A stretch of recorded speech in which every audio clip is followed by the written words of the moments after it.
সুপ্রিয় শিক্ষার্থী, আশা করি তোমরা ভালো আছো। মহামারী করোনা ভাইরাসের কারণে শিক্ষা প্রতিষ্ঠান বন্ধ থাকায় মাধ্যমিক ও উচ্চ মাধ্যমিক শিক্ষা অধিদপ্তর থেকে অনলাইন ক্লাস চালু করেছে। এ কারণে আমরা বিদ্যালয়ের পক্ষ থেকেও অনলাইন ক্লাস চালু করেছি। আজকে তোমাদের বিষয় হচ্ছে নবম এবং দশম শ্রেণীর বাংলা দ্বিতীয় পত্র। আমি সাথে আছি খান মোহাম্মদ জহুরুল ইসলাম, সহকারী গ্রন্থাগারিক, বলাকুট কেবি উচ্চ বিদ্যালয়, নার্সিনগর, ব্রাহ্মণবাড়িয়া। আর এই বলাকুট কেবি উচ্চ বিদ্যালয় অনলাইন ক্লাসের পক্ষ থেকে তোমাদেরকে শুভেচ্ছা ও স্বাগত। শুরু করতে যাচ্ছি। আজকে আমাদের বিষয় হচ্ছে পদ প্রকরণ। পদ কাকে বলে? বাক্যের অন্তর্গত প্রত্যেকটি অর্থবোধক শব্দকে পদ বলে। বাক্যের অন্তর্গত প্রত্যেকটি অর্থবোধক শব্দকে পদ বলে। যেমন রহিম খুব ভালো ছেলে। এখানে রহিম একটা পদ, খুব একটা পদ, ভালো একটা পদ এবং ছেলে একটা পদ। এবার আমাদের বিষয় হচ্ছে পদের প্রকারভেদ। পদ প্রধানত হচ্ছে দুই প্রকার। পদ প্রধানত কয় প্রকার? দুই প্রকার। সব্যয় পদ এবং অব্যয় পদ। সব্যয় পদকে আবার চার ভাগে ভাগ করেছে। সব্যয় পদকে কয় ভাগে ভাগ করেছে? চার ভাগে। যেমন বিশেষ্য, বিশেষণ, সর্বনাম এবং ক্রিয়া।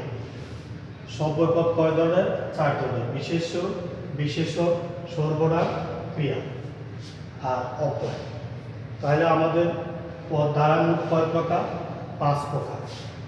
বিশেষ্য, বিশেষণ, সর্বনাম, ক্রিয়া এবং অব্যয়। এইবার আমি আলোচনা করব প্রত্যেকটা পদ নিয়ে আলোচনা করব।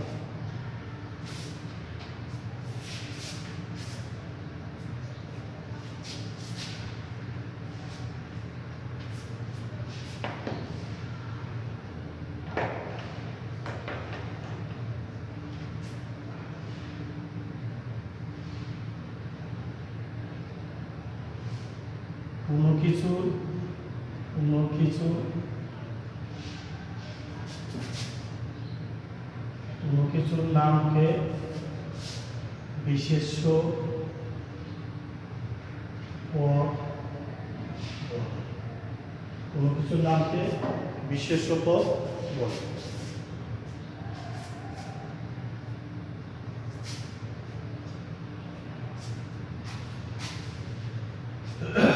যেমন পাহাড়, কামাল, জামাল, পর্বত, এই সবগুলো হচ্ছে বিশেষ্য পদ। তাহলে কোনো কিছুর নামকে বিশেষ্য পদ বলে। যেমন কামাল, জামাল, তারপর হচ্ছে পাহাড়, পর্বত। আরেকভাবে বলা যায় বাক্যে ব্যবহৃত যে সমস্ত পদ দ্বারা কোনো ব্যক্তি, জাতি, স্থান, কাল এবং গুণের নাম বোঝায় তা হচ্ছে কি? বিশেষ্য পদ। এখন হচ্ছে বিশেষণ। বিশেষণ যে পদ বিশেষ্যের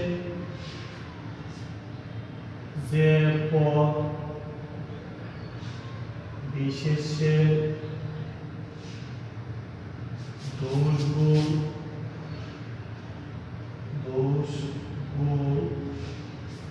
অবস্থা, যে পদ বিশেষের দোষ গুণ অবস্থা সংখ্যা পরিমাপ করে, সংখ্যা পরিমাণ করে তাকে বিশেষণ পদ বলে।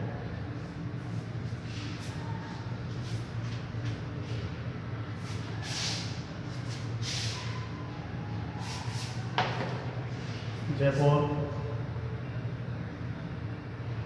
করি ভালো ছেলে। এখানে ভালো হচ্ছে বিশেষণ। করিম ভালো ছেলে, এখানে বিশেষণ হচ্ছে কি ভালো। তাও বোঝার সুবিধাতে আরো কিছু দিচ্ছি, যেমন নীল আকাশ, নীল আকাশ, সবুজ মাঠ, সবগুলো হচ্ছে কি বিশেষণ। যে পদ বিশেষের দূর কোন অবস্থা সংখ্যা পরিমাপ করে তাকে বিশেষণ বলে। যেমন করিম ভালো হচ্ছে, এখানে ভালো হচ্ছে বিশেষণ, নীল আকাশ বিশেষণ, সবুজ মাঠ বিশেষণ। তারপর হচ্ছে আমাদের সর্বনাম।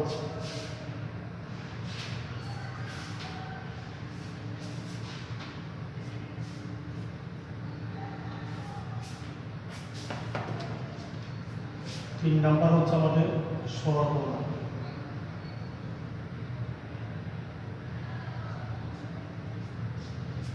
বিশেষের পরিবর্তে যা বসে তাকে সর্বনাম বলে। আমরা কি লিখছি? বিশেষের পরিবর্তে যা বসে তাকে সর্বনাম বলে। যেমন সে, তাহারা, সে, তাহারা, তারা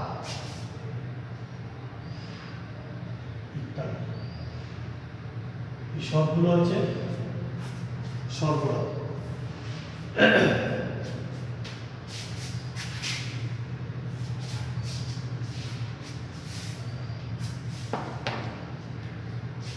জামাল ভালো ছেলে, সে প্রতিদিন স্কুলে যায়। এই সেটা হচ্ছে কি সর্বনাম। আমি কি লিখলাম? বিশেষের পরিবর্তে যা বসে তাকে সর্বনাম বলে। জামাল ভালো ছেলে, জামাল প্রতিদিন স্কুলে যায়। এভাবে না লিখে আমি লিখলাম কি জামাল ভালো ছেলে, সে প্রতিদিন স্কুলে যায়। সে দ্বারা কাকে বোঝানো হচ্ছে? বিশেষণ। জামাল ভালো ছেলে, সে প্রতিদিন স্কুলে যায়, সেখানে সে হচ্ছে কি সর্বনাম।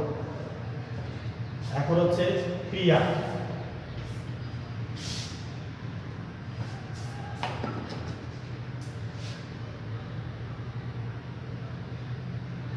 ক্রিয়া যা দ্বারা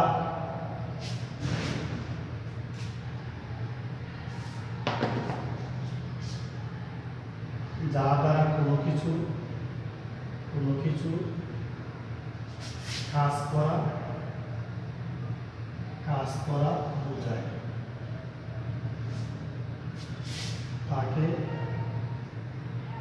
ক্রিয়া বলে। ক্রিয়া হচ্ছে যা দ্বারা কোনো কিছু কাজ করা বোঝায়, তা হচ্ছে ক্রিয়াপদ। যেমন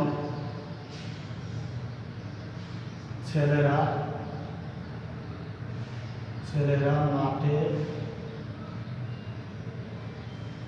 ফুটবল খেলে। এখানে খেলা হচ্ছে কি ক্রিয়া। শিক্ষার্থী বন্ধুরা, এবার বুঝতে পারছো তাহলে আমাদের পদ হচ্ছে কয় প্রকার? 5 প্রকার। কোনো কিছুর নামকে বিশেষ্য পদ। বিশেষণ হচ্ছে বিশেষের পরিবর্তে যে পদ দ্বারা বিশেষের দূর গুণ অবস্থা এবং সংখ্যা পরিমাপ করে তা হচ্ছে বিশেষণ। এরপর হচ্ছে সর্বনাম, বিশেষের পরিবর্তে যা বসে তা হচ্ছে সর্বনাম। ক্রিয়া, যা দ্বারা কোনো কিছু কাজ করা বোঝায় তাকে ক্রিয়া বলে। যেমন ছেলেরা মাঠে ফুটবল খেলে, এখানে খেলা হচ্ছে ক্রিয়া। তারপর হচ্ছে আমাদের সর্বশেষ পদ হচ্ছে অব্যয় পদ।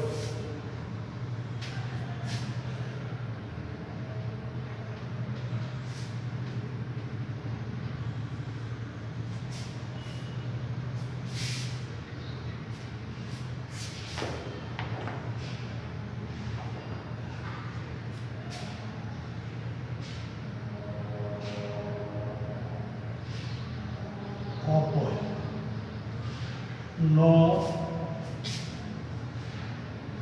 নবয়, নবয় সমান হচ্ছে কি অব্যয়। যার কোনো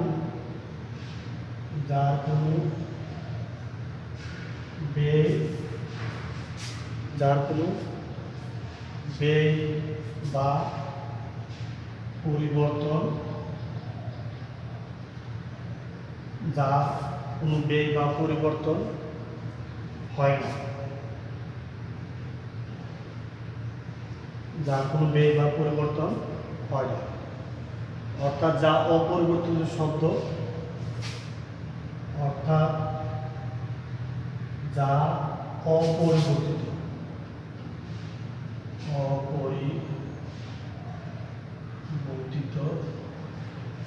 শব্দ তাকে অব্যয় পদ। আমরা অব্যয় কি পেলাম? নব্যয় সমান অব্যয়, যার কোনো ব্যয় বা পরিবর্তন হয় না, অর্থাৎ যা অপরিবর্তিত শব্দ তাকে অব্যয় পদ বলে। যে পদ সর্বদা অপরিবর্তিত থেকে, যে পদ সর্বদা অপরিবর্তনীয় থেকে পরিবর্তনীয় থেকে, যে পদ সর্বদা অপরিবর্তনীয় থেকে কখনো বাক্যে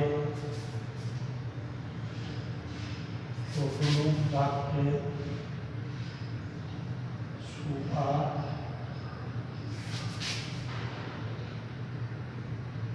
বর্ধন, কখনো বাক্যে শোভা বর্ধন করে, আবার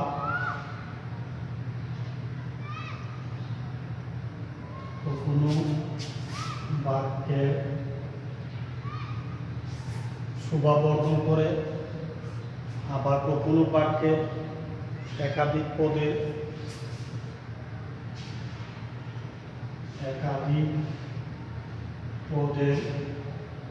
সংযোগ বা বিয়োজন ঘটায়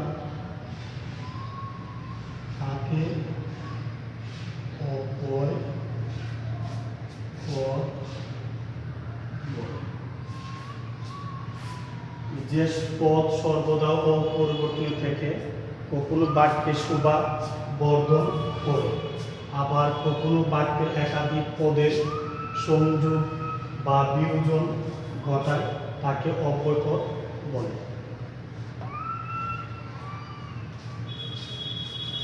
যেমন আর, তাই, এগুলো হচ্ছে অব্যয় পদ।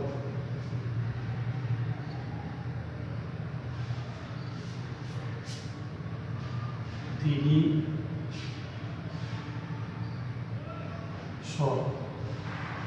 তাই বলে সবাই তাকে শ্রদ্ধা করে। সুপ্রিয় শিক্ষার্থী বন্ধুরা, এবার আমরা আবার সবগুলো পদ রিভিউ করে দেখব। বিশেষ্য, বিশেষণ, সর্বনাম, অব্যয়, ক্রিয়া। বিশেষ্য হচ্ছে কোনো কিছুর নাম। যে পদ দ্বারা কোনো কিছুর নাম বোঝায় তা হচ্ছে বিশেষ্য। আর বিশেষণ হচ্ছে যে পদ দ্বারা বিশেষ্যের দোষ গুণ অবস্থা সংখ্যা পরিমাপ করে তা হচ্ছে বিশেষণ। সর্বনাম যে পদ দ্বারা যে পদ বিশেষের পরিবর্তে বসে তা হচ্ছে সর্বনাম। ক্রিয়া হচ্ছে যে পদ দ্বারা কোনো কিছু কাজ করা, হওয়া, যাওয়া, আসা, খাওয়া ইত্যাদি বোঝায় তা হচ্ছে ক্রিয়া। সর্বশেষ হচ্ছে আমাদের অব্যয়। অব্যয় সমান হচ্ছে অব্যয় সমান সমান হচ্ছে কি অপর, যার কোনো ব্যয় বা পরিবর্তন হয় না, অর্থাৎ যা অপরিবর্তিত শব্দ থাকে তাকে অপর পদ বলে। যে পদ সর্বদা অপরিবর্তনীয় থেকে কখনো বাক্যের শোভাবর্ধন করে, আবার কখনো বাক্যের একাধিক পদের সংযোগ বা বিয়োজন ঘটায় তাকে অপর পদ বলে। যেমন আর, তাই, এগুলো হচ্ছে আমাদের অব্যয়। আমরা উদাহরণ দ্বারা বোঝাতে পারি, যেমন তিনি সব, তাই বলে সবাই তাকে শ্রদ্ধা করে। এখানে তাই হচ্ছে কি অব্যয়। অব্যয় দ্বারা দুইটা বাক্যকে একত্রে মিল করছে, তাই আমরা বলতে পারি অব্যয় কোনো পরিবর্তন হয়, বরং দুইটা বাক্যকে একসাথে সংযোগ বা বিয়োজন ঘটাতে পারে। এখানে শেষ হচ্ছে তোমাদের আজকে বাংলা দ্বিতীয়, নবম শ্রেণী এবং দশম শ্রেণীর ক্লাস।